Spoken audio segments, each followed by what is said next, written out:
Hello, my amazing people. I greet you according to your time. If it is your first time and you like what we are doing here, kindly subscribe. Put on your notification bell to all notification. Is very, very important because it will enable you to know when we upload a new video.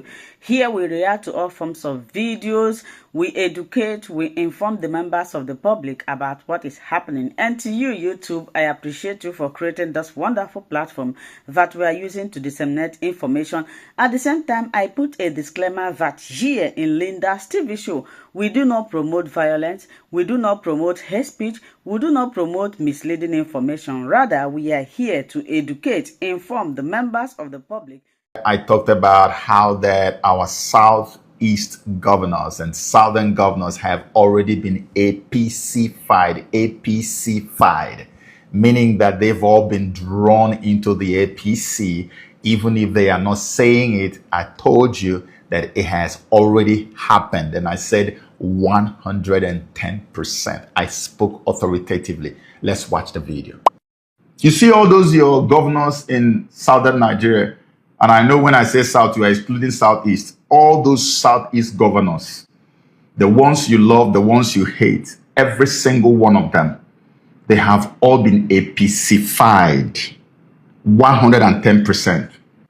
The ones who have not declared openly for APC will do it very close to the election, or even if they don't declare openly, all their political structures will be collapsed for the president. It is done. You've not heard it from anywhere else. So mark it that this is the first time and the first guy to tell you that. All of them are leaning towards APC because APC, as far as the North is concerned, has been hijacked. It is now a Southern Revolutionary Party.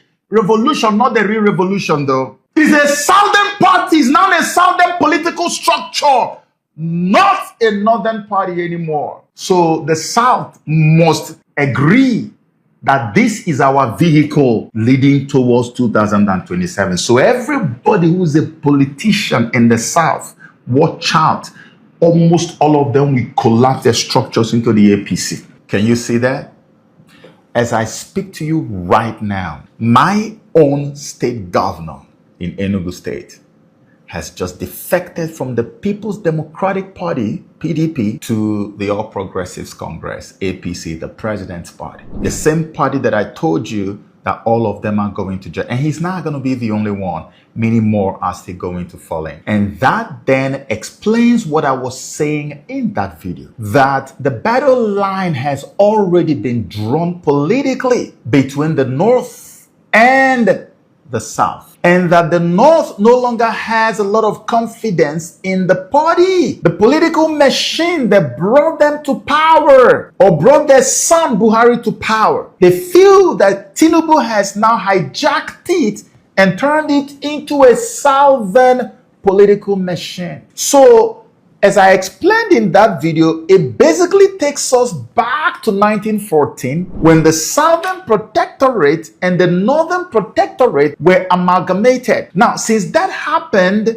and it turned Nigeria into a commercial enterprise to serve the interests of the British, we have not seen this level of political divide. This is the first time since then that we have seen a very clear division between North and South. The North is agitated, panicking, thinking, how do we survive if we don't pick a Southerner who will replace Tinubu so the person can hold it for us until it's our turn in 2031? And Tinubu is scheming seriously, making sure that he gets all of the South and then grabs a few in the middle belt and then some in the North, so that it will be so difficult for the North that are now panicking over his presidency to unseat him in 2027. But remember that I also said that even if the North knows they are not going to be able to unseat Tinubu, that they are going to opt for another option self-help. Which is why they said that in 2027 that nobody's going to tell anybody to go to court and nobody will accept that. So imagine, I painted a scenario and I'll paint it again. We get to a point where it becomes obvious that Tinubu has won in 2027. Do you think that these same Northerners who are leaving his administration and openly declaring that they are going to ensure he doesn't return, do you think that they are going to come out in the open and say, yes, we accept, congratulations, Mr. President, and then concede? No, whoever it is that they back, whether it is P2B or anyone, that person, when that time comes, they are going to say it is their own person that has won the election. So for Tinubu, it is a lose-lose situation, except if the nation is going to slide into the kind of chaos we've not seen in many decades, probably since the Biafran War. This is where we are today. That's why I said one Nigeria meets no Nigeria. In part 2, I said it. The people were not paying attention. It has happened now. Now, let me tell you what I think should be done. Because, politics is like drugs. It's very intoxicating. Politics gives a lot of power. And the kind of power that politics gives, it makes you feel like you are God. It makes you feel like you can't die. Tomorrow is never going to finish or it's never going to come. It gives you an unimaginable amount of confidence, very unreal amount of confidence. This is why I feel like somebody should help President Bola Ahmed Tinubu to step down from his high horse and pay attention to what needs to be done now. Scheming to gather all of the South and seize or consolidate all the political structure of the South is not a guarantee that he returns to power in 2027. Save this video and say that I told you so. Because for these other guys, it's a matter of survival. And like I always say, and I said it in that video, if for instance they succeed in getting an Obi or anyone from the South to compete against Tinubu and probably win in the long run, what is the guarantee that the Yoruba nation is not going to face a massive backlash for what the other side has perceived as Tinubu's ill treatment of their region? It's not going to come from an Obi. No, but when Obi finishes, if he's the one, he is going to hand over to the North. What do you think will be the fate of the Yoruba nation when the Northerners come back to power in Nigeria and now decide, okay, it's now turn to return the same disfavor back to the Yorubas as Tinubu had given to us? Because the North feels very hurt right now. I've proven this to you in so many ways. They feel they can't trust Bola Ahmed Tinubu to lead them and to protect their interests. They don't think so. So what should Tinubu do now? Bola Ahmed Tinubu, if I were in his shoes, the best thing to do now is to move for a radical restructuring of Nigeria as currently constituted. If this guy knows what is good for everyone, the best thing now that he has both the judiciary and the legislature in his pocket, right, is to restructure the country. Let's have state police. Let's have resource control. Let's have regional governments. Let's activate all of this in Nigeria. Why would you live in a country where the center, the federal government, is so stupendously powerful that almost 75 to 80% of the items that are legislative items in the country belong to the exclusive list, and only about 20-something are in the concurrent list? How? State police is not even in the hands of the regions. You talk about ports authority and all these things, they are not even in the hands of the regions. How do you live? How do you govern? The best thing to do is to unbundle. Take most of all those items in the exclusive list, devolve it to the regions. Let every region now control their own resources. The ones who are raising taxes, like Lagos, that is the tax headquarters of Africa, you raise your taxes, you make your money, then let the people decide. We are not even saying, okay, let everybody break and go their own separate way. We know that politically, these things can be very, very long to achieve. These things take a long time to do. The one thing that does not take any time for us to achieve right now is to activate regional government and let the regions have control. Let everybody decide at that assembly where they are going to do the restructuring, decide on, look, this is how much we believe is acceptable for every region to pay to the federal government, so that the few items that will be left in the executive list, they will have money to administer, to actually solve those problems, deal with those issues at that federal level. By doing that, we would have weakened the power at the center. We would have stripped the president of so many godlike powers that it has today. Nobody, I bet you, will ever fight or kill again to become the president of Nigeria. We can become states that are functioning autonomously but are still united in a way. I declared this thing several years ago, where I said you can have the Oduduwa nation, you can have the Biafran Republic, you can have Arewa, and each person from their own republic will have an ID card. When you come from Arewa, you want to visit Biafra, you don't need a passport, you use your ID card and you are accepted, you go in because you are a member of the union. If you come from Arewa, you want to visit Biafra, you don't need a passport, you need an ID card and you have access. You can own properties there, do businesses there, but that region belongs to those people who own the region, and they are functioning and thriving on their own and just paying a little. This is how United Arab Emirates is structured. Many of you know Dubai today, but you don't know Sharjah. You don't know all these other regions. Abu Dhabi and the rest of, they are all part of the United Arab Emirates. Each one of them competing. Everybody trying to outdo the other person. But where is the competition? This is why many of us are agitated. That Nigeria is structured like a business enterprise, like a company rather than a country, to serve the interests of the colonial powers. So we continue to fight one another every time.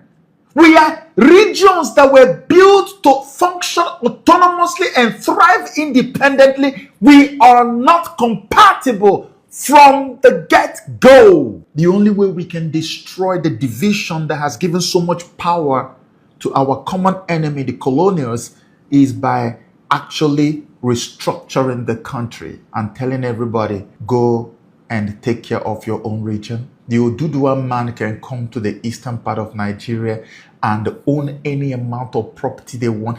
It's still the same union. Nations are formed in the form of union, but ours is not a union. Ours is just a ground zero of bickering, of division, of tribalism, of all manner of vices that send you backwards.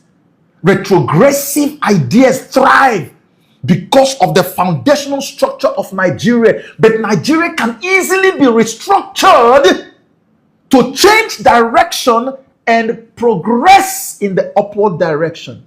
Very easy. But who has the political will to do it? President Tinubu, you cannot be 100% sure about 2027. I can guarantee you that. Nobody can tell what 2027 is going to bring. My best guess, there will probably not be an election because the stakes have never been higher.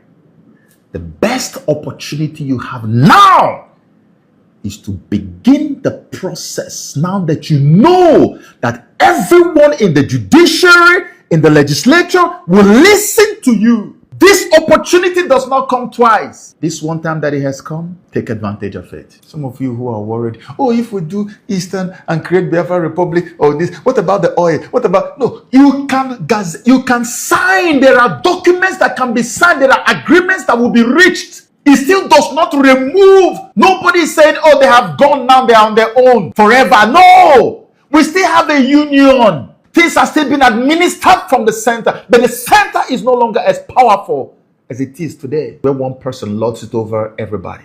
I hope and pray that someone in the Tinubu camp is listening and will take action as quickly and as effectively as possible.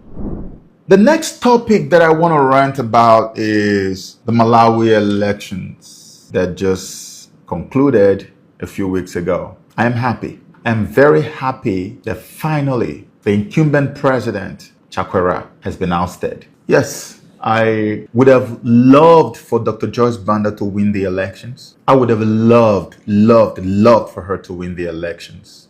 But I also don't have any problem that Peter Mutharika won the elections, because like I said when I made my last video, see, people have become so disillusioned by what this incumbent had done with the power that was given to him, I believe, by God. He misused it. He abused it. He just threw it on the ground and made a mess of the whole thing. And so people were basically ready for anything. Even if it was a dead man walking, they didn't care.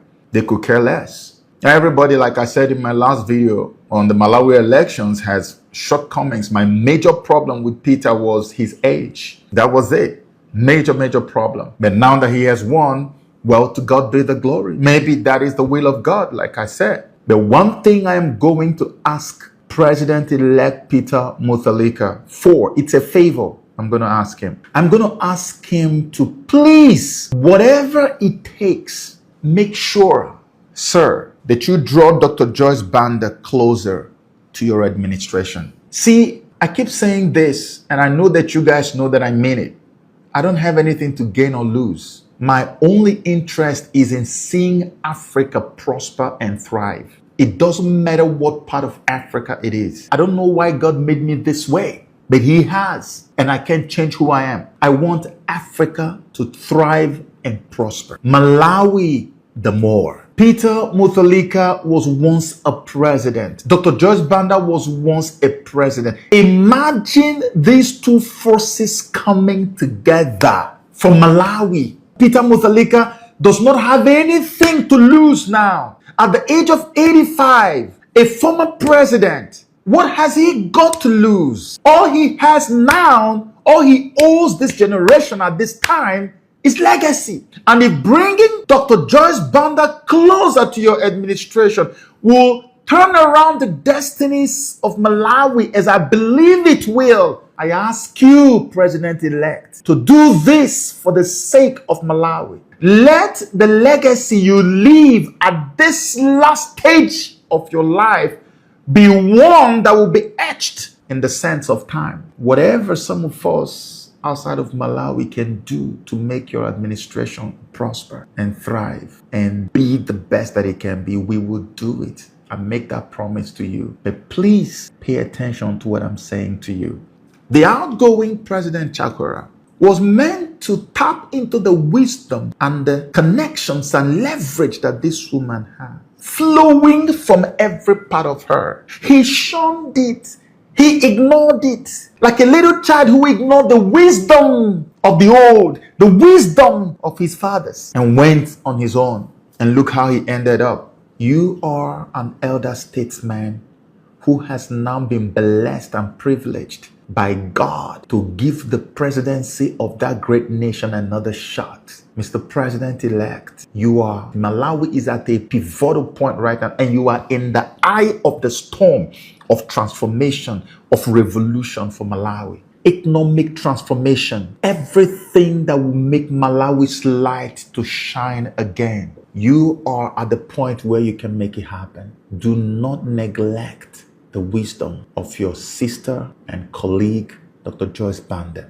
Please draw her close and tap as much as you can. And I bet you Malawi's fortunes are about to turn around for good. Congratulations. And may God use you to restore the stolen dignity of that beautiful South African. Lately, there has been this massive awareness campaign on the genocide of Christians in Nigeria. It was started by a man called Bill Maher.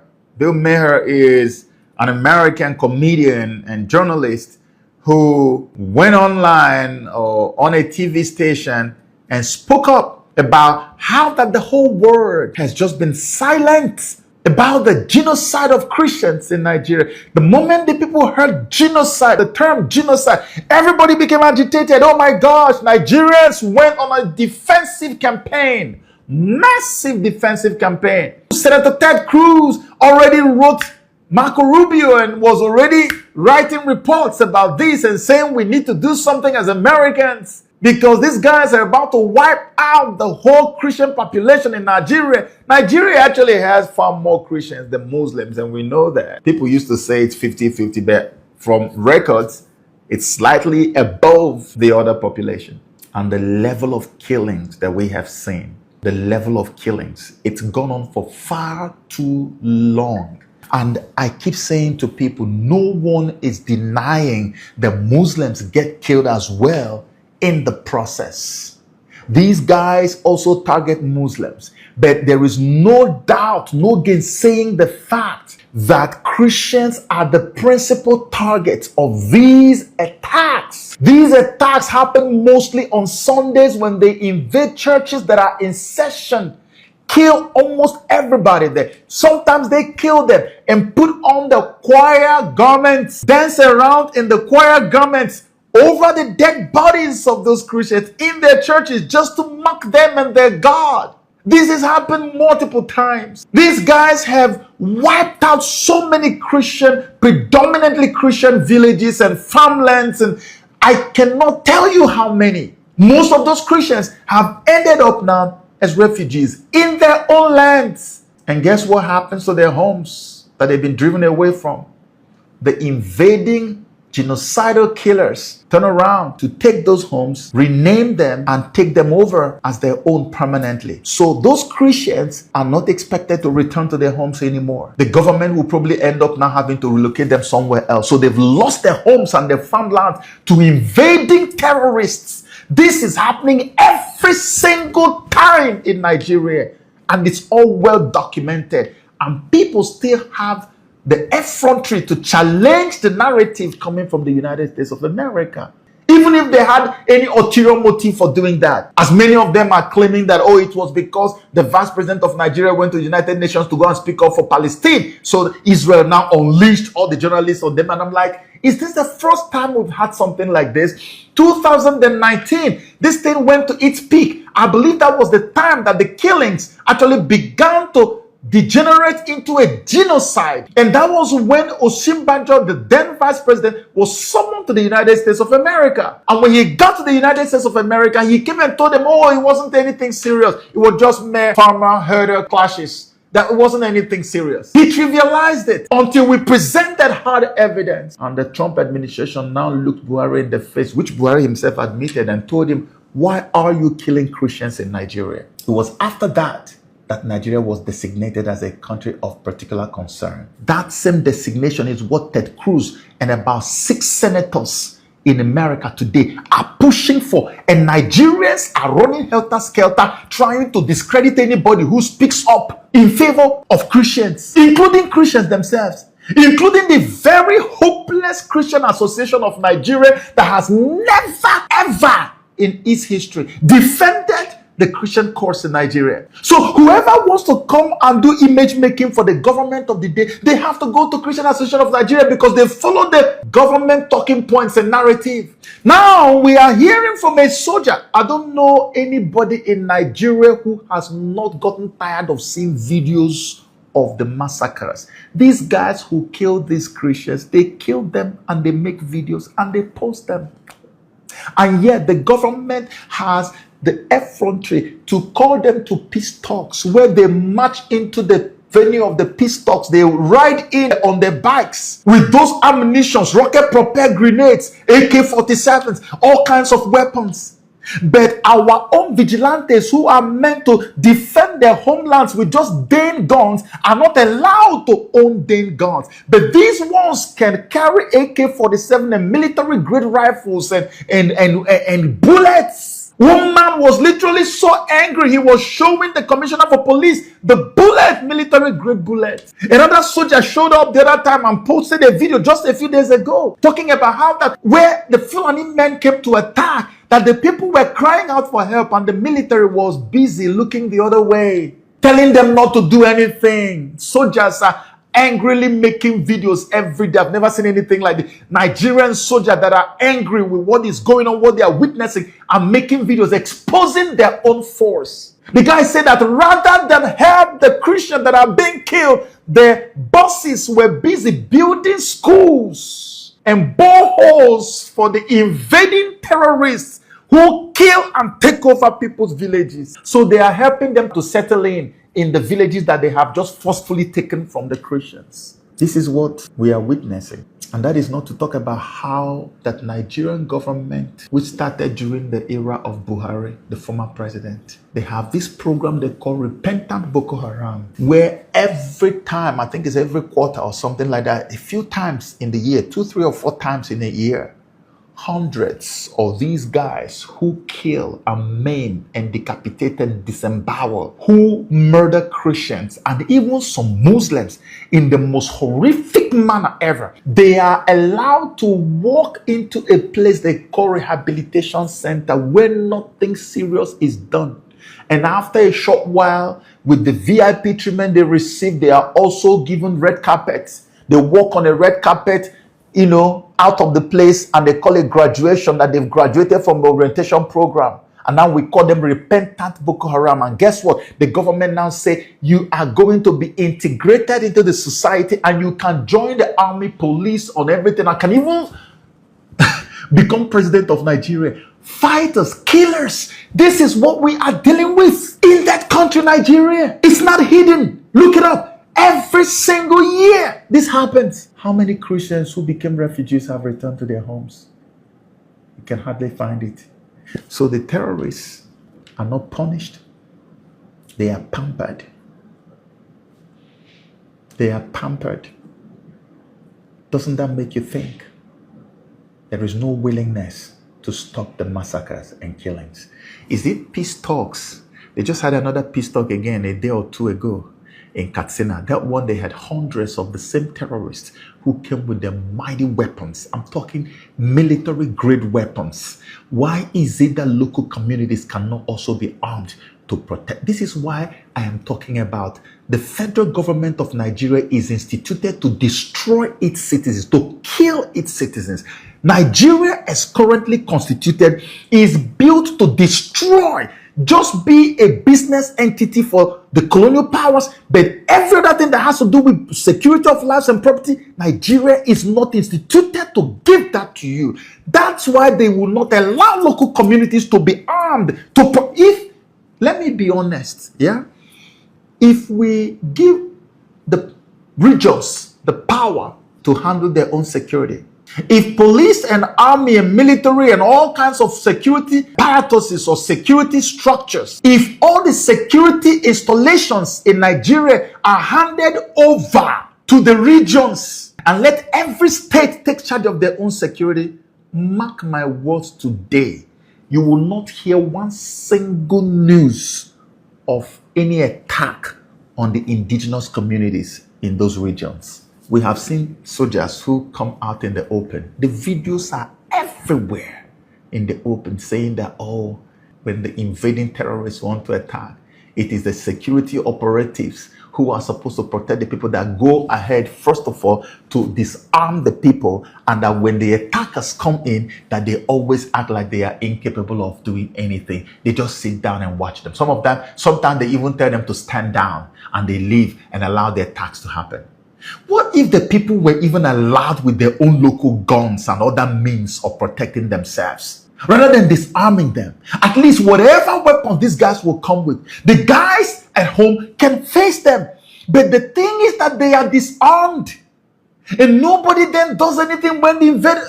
Can't you see this is a gigantic, sinister plan to wipe off the Christian population? But it's a crime in Nigeria to talk about it because there's a massive, gigantic spell that is over the people. So we are praying today that by the special grace of God, as the world is now becoming more aware again, as it happened in 2019 when Trump designated Nigeria, let's hope that that designation comes again. And let's hope that when the designation happens this time, that it will also produce a significant result. Because I remember then when Trump designated Nigeria, all of a sudden Boko Haram attacks slowed down almost by 60 to 70%. Let's see how it happens this time around. As those who have been engraced by God to speak up, continue to speak up. God help Nigerian Christians. For real. Okay, so finally, there's a topic that is very sensitive that I have been dealing with for some time. So months ago, I think it was probably about 5 or 6 months ago, I had something that looked like an open vision. I don't know what to call it, but it just looked like an open vision. And I felt like what I was seeing was a situation where Mazi Nnamdi Kanu, the freedom fighter, the Christian freedom fighter from eastern part of Nigeria, I saw where his health rapidly degenerated in detention. And it was like a serious emergency. They were trying to rush him. I didn't even give all these details, but I know what I saw. So I quickly made a video, posted on all my social media platforms. And I said, Nigeria, the time to release this man is now. Because you will get to a point.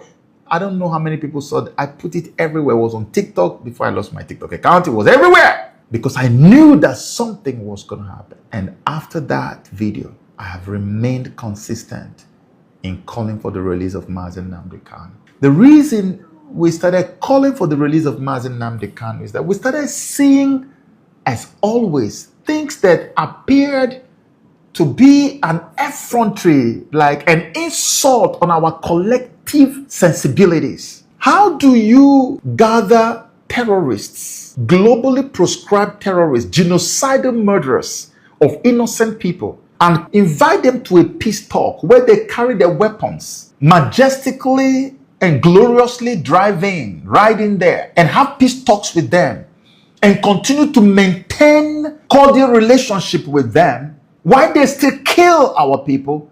But a freedom fighter from eastern Nigeria who was waiting for his time in court before the military invaded his home and he then ran away is the one that you guys are holding hostage in detention for 4 years and counting. And I'm thinking to myself, no, wait, if this guy has done something wrong, bring the charges.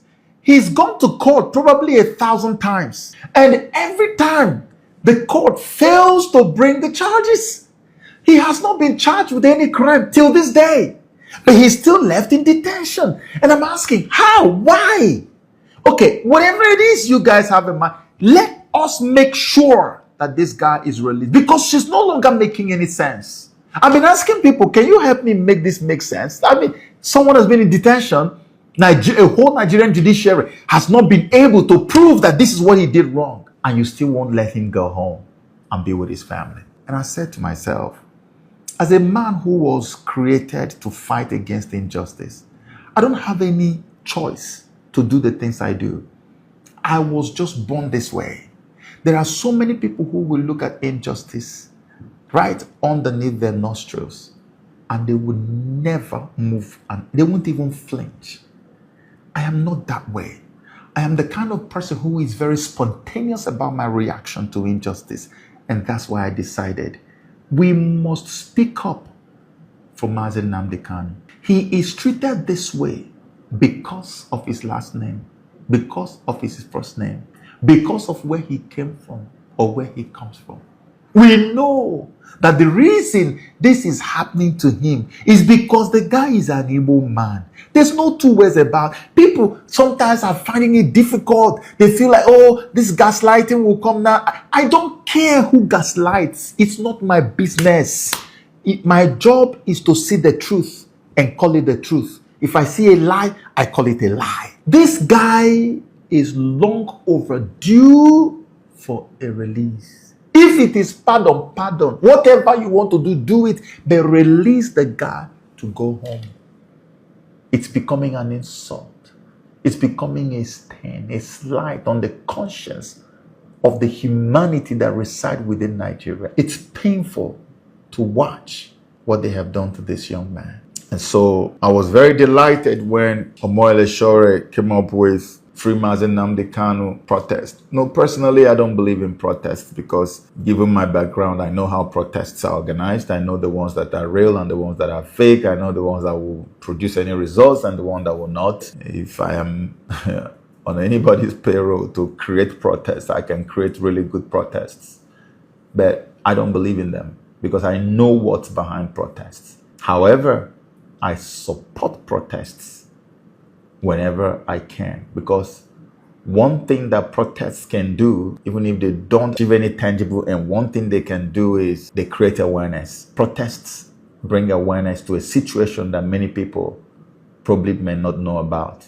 And that's why I support that protest. And I've also declared that on the 18th day of October 2025, we're going to declare that day the World Mazi Nnamdi Kanu Day.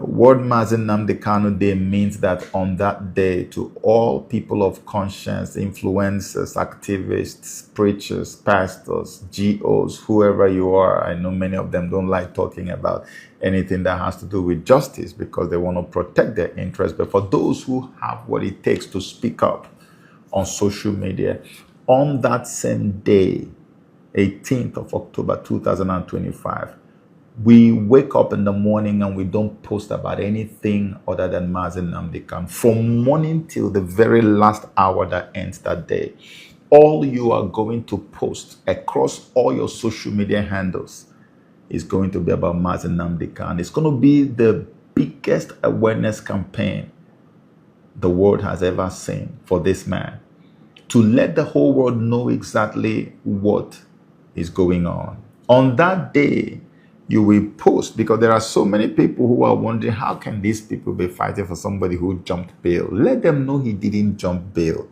He was in his home waiting for his day in court when the military invaded, and people in his home were killed. People around him were, in fact, for months we believed 100% that they killed him and took his body away, until he surfaced somewhere in Israel and later went to Europe. We thought he had died, because many people that were around him that day were killed. And this was why he was waiting for his day in court. He wasn't escaping. We need to post all these facts on the 18th. We need to post about his legacies. We need to post about so many things that led to why this man started the organization that they say they have now proscribed, called IPOB. The level of injustice against his people that birthed this IPOB, that continues to feed that same IPOB ideology till this day. It has not stopped. We need to post about all these things. It's an awareness campaign there. Tell the world about this man and what he stands for. That's what we're going to do on the 18th of October 2025. 2 days before the planned Free Mazi Nnamdi Kanu protest. And with that, I want to say a very big thank you to all of you who have been standing by us, by me. I want to say a very big thank you to all of you who have been following very strongly. Lately, I haven't been putting out a lot of videos because I have got so much, I won't say distractions, it's just engagement. But at least I thank God that I'm able to still say something to you guys whenever I have the opportunity. And I thank you for continuing to follow and continuing to share our videos. Please make sure that this one gets round so that more people are enlightened on the facts and on the truth about what is to come very soon. God bless you. Thank you so much for sticking to this video to the end. Like I said before, now it's time for us to go to the comment section to air our mind and our opinion. Say what you think about this video and this platform. Do it constructively. Share this video, like, subscribe, and also continue to watch Linda's TV show, because this is the home of news.